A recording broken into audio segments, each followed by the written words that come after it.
Bab membasuh darah. Imam Bukhari dengan sanadnya meriwayatkan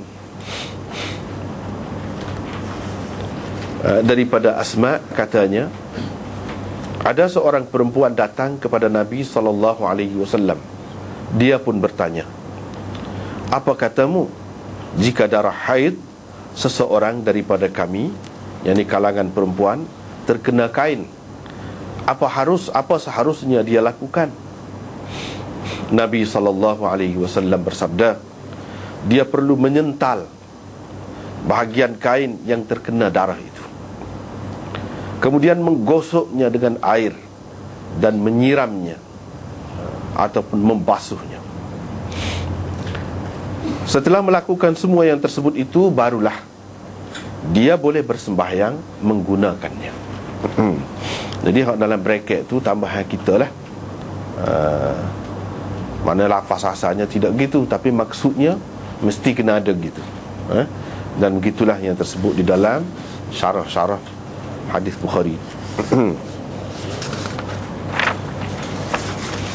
Dengan sanadnya Imam Bukhari meriwayatkan daripada Aisyah, katanya, Fatimah binti Abi Hubeish pergi kepada Rasulullah SAW lalu bertanya, wahai Rasulullah, saya adalah seorang perempuan yang darahnya terus menerus keluar selepas berlalu masa haid. Saya tidak suci-suci. Adakah saya perlu meninggalkan sembahyang? Rasulullah SAW menjawab, tidak boleh. Itu hanya satu gangguan pada salah satu urat, yakni urat darah. Ia bukanlah haid. Oleh itu, apabila waktu haidmu datang, tinggalkanlah sembahyang, dan apabila ia pergi, basuhlah darah itu darimu, kemudian bersembahyanglah. Kata Hisham, ayah saya mengatakan, kemudian berwuduklah untuk setiap sembahyang, yakni yang mahu engkau kerjakan sehingga datang pula waktu itu, yakni waktu haid berikutnya. Bab membasuh mani dan menyentalnya, juga membasuh apa-apa yang mengenai seseorang daripada perempuan, maksudnya daripada faraj perempuan. Dengan sanadnya Imam Bukhari meriwayatkan daripada Aisyah, katanya, aku sering menghilangkan kesan junub daripada kain Nabi SAW dengan membasuhnya. Selepas itu beliau SAW keluar untuk bersembahyang dalam keadaan tumpukan air kelihatan pada kainnya. Dengan sanadnya Imam Bukhari meriwayatkan daripada Sulaiman bin Yasar, katanya, saya bertanya kepada Aisyah tentang mani yang terkena kain. Aisyah menjawab, aku selalu menghilangkannya dari kain Rasulullah SAW dengan membasuhnya. Kemudian beliau keluar bersembahyang dalam keadaan kesan basuhan itu ada pada kainnya, yaitu tumpukan air, yakni dalam bentuk tumpukan air.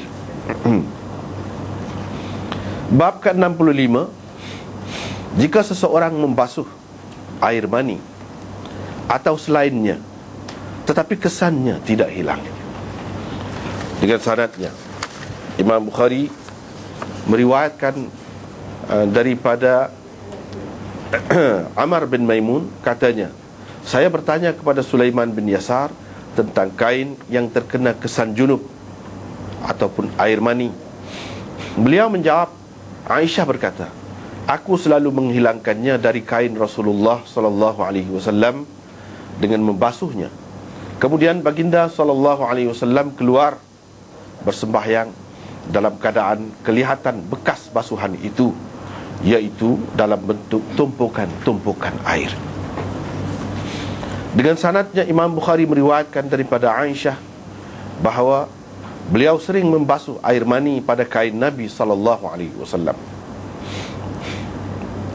Kemudian saya nampak ada padanya satu tumpukan atau beberapa tumpukan.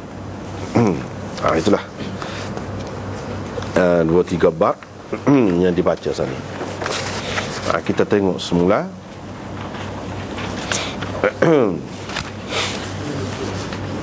Bab ke-62, ini membasuh darah. Saya buat nota tu. Nota tu kira-kiranya paling ringkas lah tu. Sedapat mungkin, seringkas mungkin dibuatkan. Nota 112 112. Darah di sini apa maksudnya? Darah mana yang dimaksudkan? Yang dimaksudkan dengan darah di sini ialah darah haid, darah nifas, darah wiladah, dan darah binatang, bukan darah-darah lain yang keluar dari tubuh manusia. Para ulama sepakat mengatakan darah haid, nifas, wiladah, dan darah binatang adalah najis. Sementara darah-darah yang lain masih lagi dipertikaikan tentang kenajisannya. Bagi Imam Bukhari tidak ada dalil kukuh menunjukkan najisnya darah-darah yang lain, yakni selain daripada yang tersebut tadi. Untuk membersihkan sesuatu yang terkena darah haid pula, bagi beliau mestilah ia dibasuh dengan air. Kesinambungan di antara bab ini dengan bab-bab sebelumnya adalah daripada beberapa segi. Jadi munasabah, kesesuaian, berkaitan dengan bab-bab sebelumnya ada daripada beberapa segi. Yang pertamanya, kedua-duanya sama-sama menyatakan keperluan membersihkan kain yang terkena najis. Cuma dulu najis dalam bentuk air kencing dan lain-lain. Mazi, air mazi, sudah disebutkan dulu, tapi kena bersih. Yang kedua, kepentingan memelihara diri daripada segala macam najis. Yang ketiga, kewajiban menggunakan kain yang bersih untuk mengerjakan sembahyang.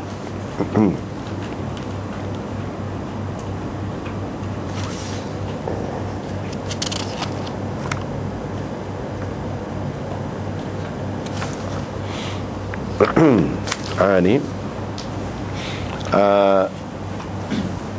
habis dah cerita air kencing tu, habis dah. Masuk bab lain pula. Tapi Imam Bukhari masih nak cerita tentang najis lagi. Tentang najis lain lah pula.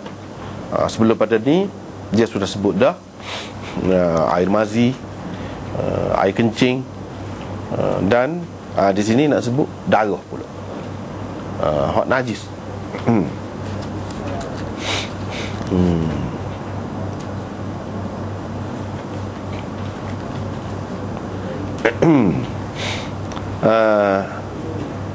Imam Bukhari, cara dia dalam kitab dia ni, kalau dia nak ayat najis, dia akan guna perkataan ghasl, basuh.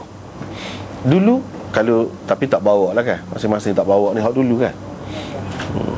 Kalau bawa boleh juga, boleh kita rujuk kepada hak dulu. Tapi oleh kerana sudah belajar dah sebelum pada ni, kira-kiranya ingatlah sikit sebanyak. Dulu pada ketika menceritakan tentang najis air kencing pun, untuk membersihkannya dia guna ghasl, basuh. Air mazi pun ghasl juga, basuh. Di sini darah, dia guna perkataan ghasl juga. Nak ayat isyarat daripada dia bahawa benda ni najis. Dan najis ini tidak akan suci, tidak akan bersih, melainkan dengan dibasuh. Supaya hak dulu pun kena basuh, hak ni pun kena basuh juga. Kalau tidak suci. Dan bagi dia, nak suci ni bagi Imam Bukhari hanyalah dengan basuh. Basuh dengan air, dengan air. Maksud air tu air mutlak lah. Tak boleh dengan cecair lain, walaupun bersih. Tak boleh, walaupun halal dimakan misalnya, tak boleh. Misalnya dengan cuka ke dengan apa, kau tak boleh.